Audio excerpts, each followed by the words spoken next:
ஆண்டவரும் இரட்சகருமாயிருக்கிற இயேசு கிறிஸ்துவின் நாமத்தில் உங்களுக்கு நண்பன் வாழ்த்துக்கள். பிரியமானவர்களே, இந்த புதிய மாதத்தில் உங்களை சந்திப்பதில் நான் மிகுந்த மகிழ்ச்சி அடைகிறேன். கர்த்தர் ஒவ்வொரு நாளும் நம்மை அற்புதமாய் வழிநடத்தி வருகிற நல்ல தகப்பனாய் இருக்கிறார். அப்படியாய் இந்த புதிய மாதத்துக்கும் கர்த்தர் எனக்கு ஒரு வார்த்தை கொடுத்திருக்கிறார். அந்த வார்த்தையை நான் உங்களுக்காய் சொல்லி நான் ஜெபிக்க ஆசைப்படுகிறேன்.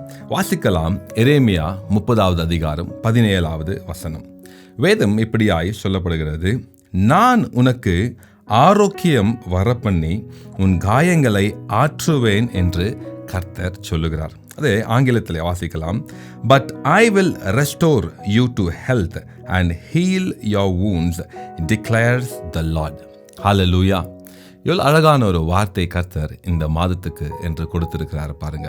இந்த வசனத்தில் நாம் 2 காரியங்களை நாம் பார்க்கிறோம். முதலாவது பாருங்க, கர்த்தர் சொல்லுகிறார், நான் உனக்கு ஆரோக்கியத்தை வரப்பண்ணுவேன் என்று. தேவனுடைய பிள்ளைகளே, இந்த நாட்களில் நாம் பார்ப்போம் என்றால் அநேகருடைய வாழ்க்கையில் ஏதாவது ஒரு பலவீனம், ஏதாவது ஒரு வியாதி, அந்த வியாதி நிமித்தம், அந்த பலவீனத்தின் நிமித்தம் அவரிடத்தில் இருக்கிற சந்தோஷத்தை, சமாதானத்தை எல்லாவற்றையும் அவர்கள் இழந்து போய்விடுறாங்க. ஒரு சமாதானம் இல்லை, ஒரு சந்தோஷம் இல்லை. ஏனென்றால் ஏதோ ஒரு வியாதி, ஏதோ ஒரு பலவீனம். தேவனுடைய பிள்ளைகளை, இன்றைக்கு ஒருவேளை உங்களுடைய வாழ்க்கையில் நீங்கள் ஏதோ ஒரு வியாதியோடு கூட நீங்கள் போராடி கொண்டு இருக்கலாம். இல்லை, மருத்துவர்களால் கைவிடப்பட்ட ஒரு நிலைமையில் இருக்கலாம். நீங்கள் யோசிக்கலாம், ஐயோ, இந்த வியாதிக்கு ஒரு தீர்வு இருக்காதா? இந்த பலவீனத்திலிருந்து என்னால் ஒரு விடுதலை பெற முடியாதா என்று நீங்கள் அங்கலாய்த்து கொண்டிருக்கலாம். தேவனுடைய பிள்ளைகளே, கர்த்தருடைய வார்த்தை உங்களுக்கு நேராய் வருகிறது. கர்த்தர் சொல்லுகிறார், நான் உனக்கு ஆரோக்கியத்தை வரப்பண்ணுவேன் என்று.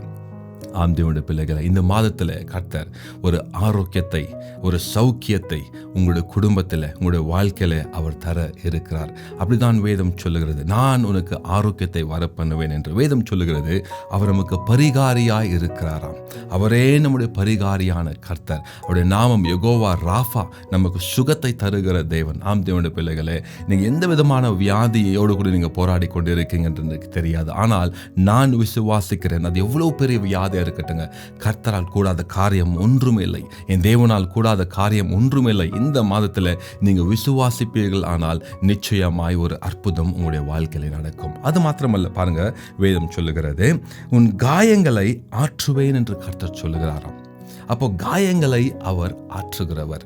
அவர் நமக்கு நல்ல ஆரோக்கியத்தை தந்து நம்முடைய காயங்களை ஆற்றுகிறவர். அப்போ நம்முடைய சரீரத்தில் ஏதோ ஒரு பலவீனம், ஏதோ ஒரு நோய் ஏதாவது இருக்குமானால் அதுக்கு மருந்துகள் உண்டு. ஆனால் பாருங்க, நம்முடைய இருதயத்தில் இருக்கிற அந்த காயங்கள் ஆற்ற வேண்டும் என்றால் மருந்தால் அது கூடாத ஒரு காரியம். அதுக்கு எந்த ட்ரீட்மெண்ட்டு, அதுக்கு எந்த விதமான ட்ரீட்மெண்ட்டும் இல்லை. அப்போது இன்னைக்கு அநேக பேர் பாருங்க, இந்த இருதயத்தில் அவர்களுக்கு ஒரு காயம், யாராவது தவறாக பேசியிருப்பாங்க, யாராவது புண்படுத்துகிறது போல பேசியிருப்பாங்க, இல்லை ஏதாவது பாவம் செய்துவிட்டு அந்த பாவத்தின் நிமித்தம் அந்த இருதயத்தில் ஒரு காயம் ஏற்பட்டிருக்கலாம். இன்றைக்கு ஒருவேளை அந்த காயத்தோடு கூட நீங்கள் காணப்படலாம். ஏதோ ஒரு உள்ளான ஒரு காயம். அந்த காயம் என்ன செய்தாலும் உங்களுக்கு ஒரு நிம்மதியான தூக்கம் இல்லை, ஒரு நிம்மதியான வாழ்க்கையில். இந்த காயத்தின் நிமித்தம் உங்களால் நிம்மதியாக இருக்க முடியவில்லை. கர்த்தர் சொல்லுகிறார், அந்த காயத்தை நான் ஆற்றப் போகிறேன் என்று. தேவனுடைய பிள்ளைகளே, கர்த்தருடைய பிரசன்னம் மாத்திரமே அந்த காயத்தை ஆற்றக்கூடும்.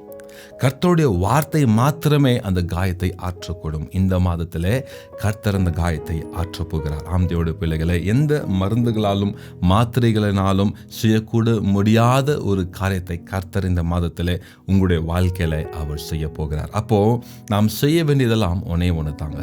இன்னும் அவருடைய பிரசன்னத்தை நாம் தேடணும், இன்னும் அவருடைய சமூகத்தை நாம் தேடணும். இன்னும் கர்த்தரிடத்திலே நாங்கள் போகும் பொழுது நிச்சயமாய் இந்த காரியங்கள் நம்முடைய வாழ்க்கையில் நிறைவேறும்.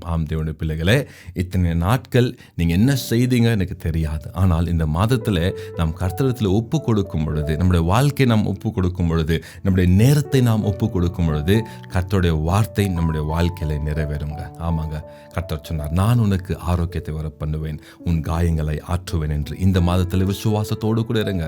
கர்த்தர் ஒரு பெரிய அற்புதத்தை உங்களுடைய வாழ்க்கையில செய்ய போகிறார். நான் ஜெபிக்கலாமா?